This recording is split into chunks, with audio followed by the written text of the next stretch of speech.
Bachelors easy ചമ്മന്തി റെസിപ്പിയാണ്. ഇത് നമുക്ക് ദോശയുടെ കൂടിയും ചോറിൻ്റെ കൂടിയും ചപ്പാത്തിയുടെ കൂടിയൊക്കെ കഴിക്കാൻ പറ്റുന്ന നല്ലൊരു സിമ്പിൾ റെസിപ്പിയാണ്. ഈ റെസിപ്പി എനിക്ക് പറഞ്ഞത് എൻ്റെ ചേച്ചിയാണ് കേട്ടോ. അപ്പോൾ ഇങ്ങനെ ഉണ്ടാക്കണേ നോക്കാം. ആദ്യം തന്നെ നമ്മൾ കുഞ്ഞുള്ളി ഉണ്ടെങ്കിൽ കുഞ്ഞുള്ളി ചതച്ച് വയ്ക്കുക. എൻ്റെ കുഞ്ഞുള്ളി ഇല്ലാത്തതുകൊണ്ട് ഞാൻ ഒരു 2 കുഞ്ഞ് സവോള ചതച്ചെടുത്തിട്ടുണ്ട്. ഇനി ഇതിലേക്ക് നമുക്ക് ആവശ്യത്തിനുള്ള ചേരുവകൾ ചേർക്കാം. അതിനുശേഷം ഞാൻ മുളക് പൊടി ചേർത്ത് കൊടുത്തിട്ടുണ്ട്.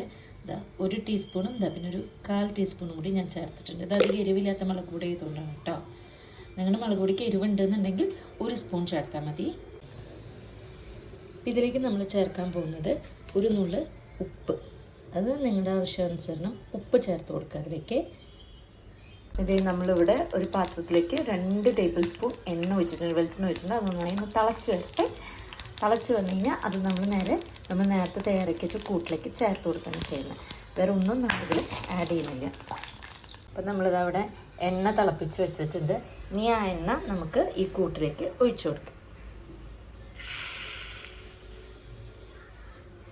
ഇനി ഇത് നന്നായി ഒന്ന് മിക്സ് ചെയ്ത് കഴിഞ്ഞാൽ സിമ്പിൾ ബാച്ചിലേഴ്സ് ചട്നി റെഡിയായി. ഇനി നിങ്ങൾക്കത് ചോറിൻ്റെ കൂടെ കൂട്ടണമെങ്കിൽ ഒന്നുകിൽ പുളി ചേർക്കാം, അതല്ലെങ്കിൽ തൈര് ചേർത്ത് കഴിഞ്ഞാൽ ചോറിന് നല്ലൊരു സൈഡ് ഡിഷും ആയിട്ടോ.